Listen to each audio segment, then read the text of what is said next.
interessados em provar a existência do éter, na verdade esse era o objetivo deles. O resultado foi ao contrário, mas eles ficaram tão famosos quanto se tivessem detetado o éter. Michelson e Morley desenvolveram com essa finalidade de detetar a nossa velocidade em relação ao éter, esse meio proposto por um grande número de cientistas e, claro, era um meio já pensado cerca de 400, 500 anos antes de Cristo, o éter. A experiência de Michelson Morley fazia uso de um equipamento óptico, de um instrumento óptico, conhecido como interferômetro. A ideia pode ser explicada de uma forma bem simples. Vamos imaginar, né, que estejamos nos deslocando com uma velocidade v em relação ao éter. O éter é um meio físico, quem sabe, material, de forma que, em princípio, teríamos uma forma de encontrar essa velocidade, a velocidade v, que é a velocidade na qual nós nos deslocamos em relação ao éter. Vamos imaginar que o éter esteja por todo o espaço físico. Então, se esse meio, né, existisse, a velocidade mais provável para o éter seria a velocidade com que a Terra, em alguns momentos, pelo menos, né, se desloca, porque essa velocidade varia um pouco, né, quando ela se movimenta em relação ao Sol. Cerca de 100 mil quilômetros por hora. Né? E isso dá v sobre c, então essa velocidade, v sobre c ao quadrado, é isso que a gente vai usar depois, é aproximadamente igual a 10 a menos 8. É isso que importa. Né? Quem é essa velocidade? Essa velocidade aqui, na verdade, é a velocidade com que temos um movimento de translação da Terra em torno do Sol, e é bem razoável isso, supor que essa seja a nossa velocidade em relação ao éter. Se o éter está em repouso, né, e nós estamos nos movimentando em relação a ele, é muito mais provável que o Sol, o sistema solar, né, esteja em repouso junto com o éter, porque essa é a hipótese. Né? Mas essa aqui seria uma estimativa, né, para essa velocidade. Você pode imaginar outros valores também. Muito bem. Então essa era a ideia. Né? A velocidade da Terra em torno do Sol é muito parecida, ela não é constante, mas vamos admitir, ela é constante. Ela deve ser a velocidade com a qual nós nos deslocamos em relação ao éter. E essa velocidade tem, então, esse valor. Muito bem, qual era a ideia, então, da experiência de Michelson Morley? Bem simples. Tem uma fonte de luz aqui, uma fonte, né, de luz amarela, por isso que eu desenhei aqui em amarelo, a gente conhece o comprimento de onda da luz amarela. Né? Ela incide sobre uma lâmina. Essa lâmina tem a função de produzir, quando ela é colocada num ângulo aqui de 45 graus, né, ela produz então dois feixes. Um feixe perpendicular à direção de incidência e um outro paralelo à direção de incidência. Também em alguns interferômetros eles colocam aqui uma segunda lâmina para compensar essa diferença de largura aqui. Mas isso são detalhes, né? não vale muito a pena falar sobre isso, né? De forma que, se essa lâmina divide o feixe, eu tenho um feixe que vai até um espelho, localizado a uma distância L1, desse ponto. Ao atingir o espelho, volta. Então, esse feixe luminoso, a luz, portanto, volta, vai até o espelho, volta, percorre, portanto, uma distância 2 vezes L1, né? Nessa direção. Aquela que vai na direção paralela à direção de incidência, ela também atinge um espelho, porque essa é a base do aparato, atinge um espelho e volta. Ao voltar, acontece de você ter, então, 2 feixes luminosos, um proveniente desse espelho e o outro proveniente desse espelho, que produzem interferência. É claro que existe uma condição para que ocorra interferência, mas vamos enunciar depois a condição. Então, a questão é quantas franjas seriam deslocadas, levando em conta que nós estamos em movimento em relação ao éter. Então, o nosso problema aqui é o de determinar, né, uma alteração no padrão de interferência. Ora, eu quero, em primeiro lugar, lembrar, né, que a condição para que haja uma interferência construtiva é que a diferença de caminhos ópticos, vamos chamar assim de ΔL, né? Depois a gente vai determinar essas diferenças de caminhos ópticos, né? ΔL é igual a m vezes lambda. Esta é a condição, né? Ou seja, se há diferença de caminhos ópticos, que caminhos ópticos? Primeiramente, luz vai e volta, luz vai e volta, de forma que, em princípio, a gente tem como determinar as diferenças de caminhos ópticos, né? Muito bem. Para a gente determinar aquela diferença de caminhos ópticos, a gente precisa determinar, né, o tempo gasto para a luz ir até aqui e voltar, né, e dividir, né, o que a gente vai fazer é dividir essa distância pela velocidade da luz, né? Então, vamos lá. Vamos começar primeiro calculando o tempo para a luz ir daqui até lá em cima e voltar. Ora, o tempo para a luz ir até aquele primeiro espelho, vamos chamar de espelho 1, aqui, né, e voltar, veja, como esse referencial está em movimento com velocidade v, então o nosso problema é o seguinte, é determinar, em primeiro lugar, por esse via que vamos chamar de A, né, pelo método A, né, nós temos o seguinte, pelo método A, o tempo, né, é igual a 2 vezes L1 dividido pela velocidade. Vamos chamar essa velocidade aqui de VA, né?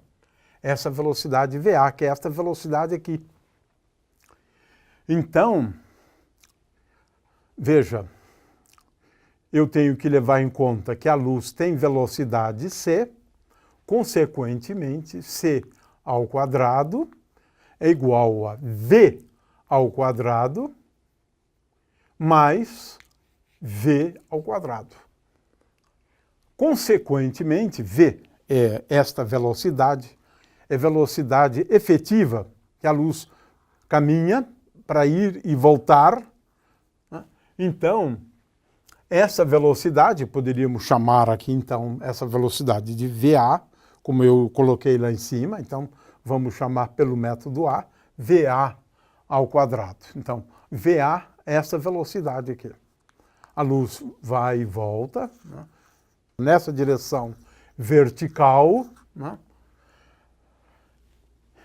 gasta um tempo TA, que é igual a 2 vezes L1, dividido por VA. Mas VA é dado por essa expressão. VA, portanto, ao quadrado é igual a C ao quadrado menos V ao quadrado. Portanto, VA é igual a raiz quadrada de C2 menos V2 e, portanto, VA, posso escrever assim, é igual a C vezes raiz quadrada de 1 menos V2 sobre C ao quadrado. Portanto, esse tempo TA, resumindo, esse tempo TA é igual a 2 vezes L1 sobre raiz quadrada de 1 menos V ao quadrado sobre C2. É o tempo necessário para a luz ir daqui até o espelho e voltar, mas levando em conta o movimento. Se V igual a zero, esse tempo seria apenas, né, a velocidade L, 2 vezes L1 dividido pela velocidade da luz. Aqui, então, eu tenho também um C aqui, porque VA é igual a C vezes raiz quadrada. Então, o TA tem esta expressão, né? É o tempo para ir até o primeiro espelho e voltar. Agora, vamos calcular o tempo para ir ao longo do percurso B. Eu considerei só o percurso A. E agora, o percurso B? Bom, o percurso B ele é constituído de duas partes, né? Então, vamos lá. Eu tenho o tempo do percurso B, mas primeiro o 1, que é igual a L2, né? No primeiro percurso, a velocidade aqui da luz é igual a C mais V, afinal de contas, está tudo ajudando.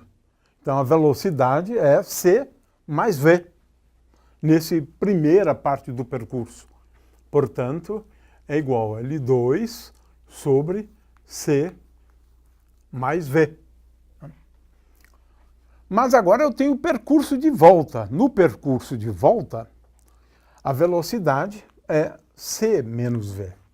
Quando vai, a velocidade é C mais V. É a antiga regra de composição de velocidade. Depois muda, mas era assim que se raciocinava, né? Então, a velocidade de volta da luz seria C menos V, né?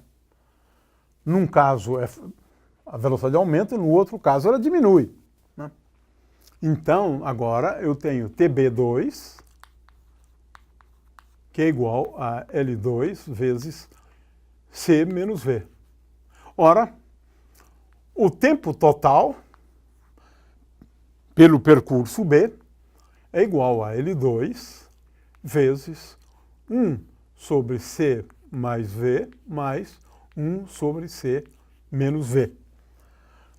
Agora, não é difícil, né, perceber que agora aqui eu vou multiplicar por C menos V, então aqui em cima vai aparecer C menos V, e aqui eu vou multiplicar por C menos V. Então, aqui eu multiplico por C mais V, e aqui eu multiplico por C mais V. Portanto, TB é igual a L2 vezes, multiplicando esse primeiro termo por C menos V em cima e embaixo, eu tenho C menos V sobre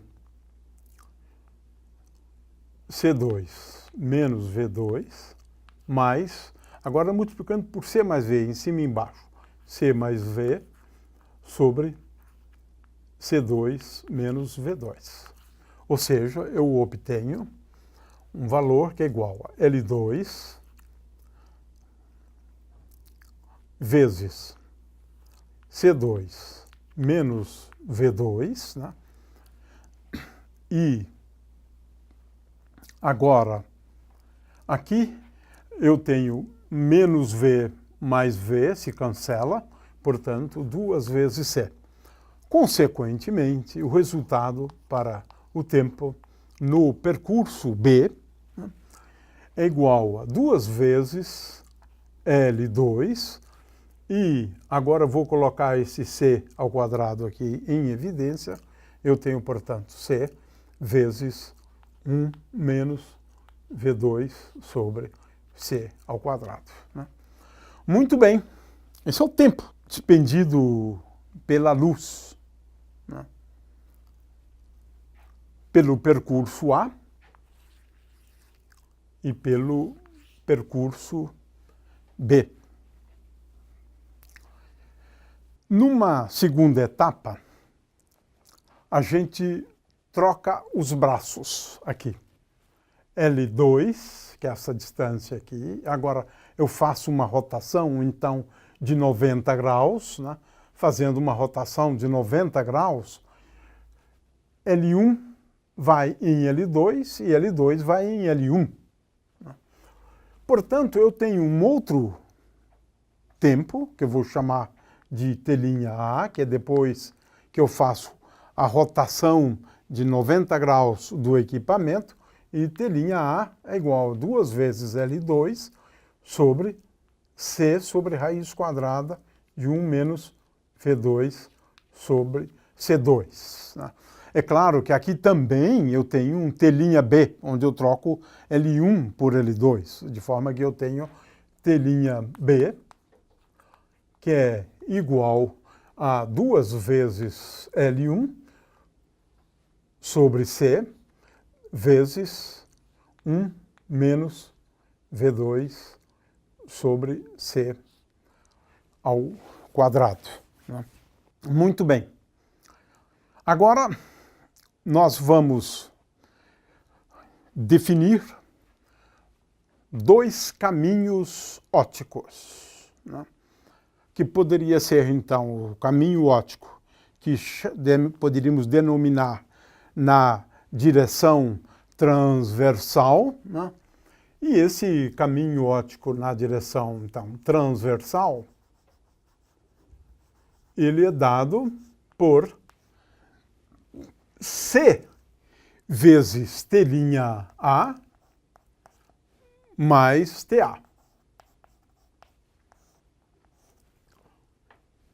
Consequentemente, o caminho óptico na direção transversal, que na realidade é a diferença que importa, né? Mas é esse caminho óptico para ir de lá até aqui, é igual a C vezes T'B mais Tb. Portanto, a diferença de caminhos ópticos, ΔL, é igual a C vezes T'A mais TA, portanto, é igual a 2 vezes L1 mais 2 vezes L2. Né? C está aqui embaixo, ele se cancela com esse C que está aqui em cima. Portanto, vezes 1 sobre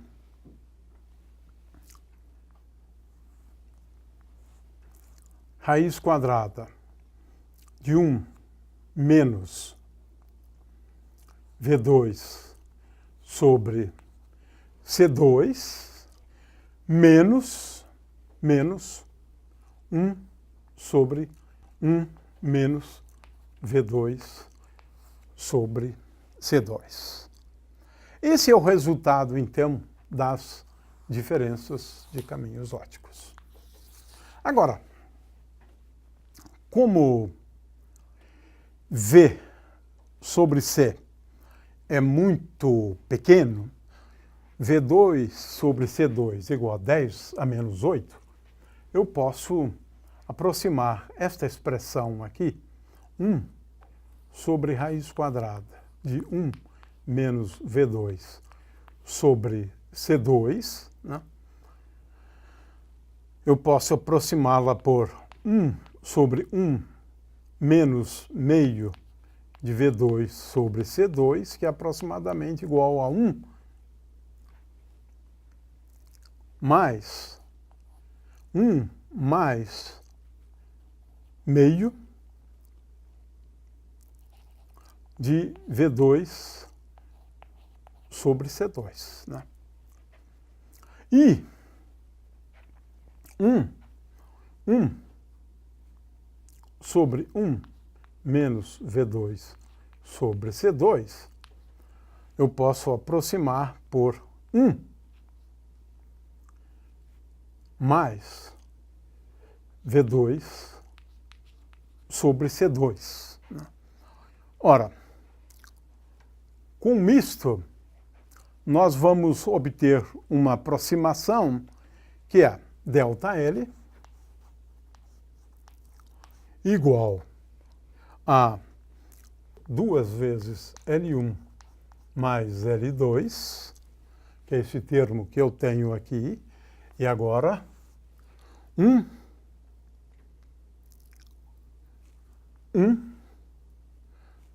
mais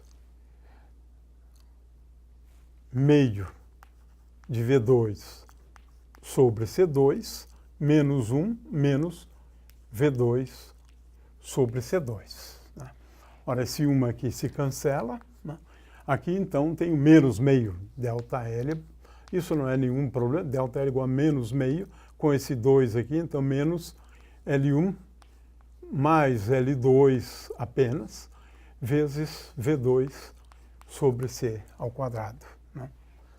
Ora, agora vamos impor aquele M que está lá, pode ser positivo ou negativo, isso não importa, de forma que a nossa condição vai ser L1 mais L2, a diferença de caminhos ópticos, que agora é dado por essa expressão aqui, igual a mais ou menos, né? Não é muito importante, senão apenas colocar M, mas M pode ser negativo, positivo, M vezes lambda. Consequentemente, aqui você espera um deslocamento, né? ΔM, podemos chamar assim, igual a L1 mais L2 dividido por lambda vezes V2 sobre C2. Né? Bom, e agora podemos fazer uma conta para a gente ver qual é o deslocamento das franjas, né? Porque esse deslocamento decorre das diferenças de caminhos ópticos, né? E utilizaram L1 muito próximo de L2, muito próximo de 21 metros, né? Comprimento de onda da luz amarela, V2 sobre C2 igual a 10 a menos 8, e concluíram que esse ΔM deveria ser da ordem de 0 ou de 0,4 franjas. Né? Isso era perfeitamente detetável pelo equipamento que eles utilizavam. Né? Qual foi o resultado? Nulo. Né? Menor do que 0,1.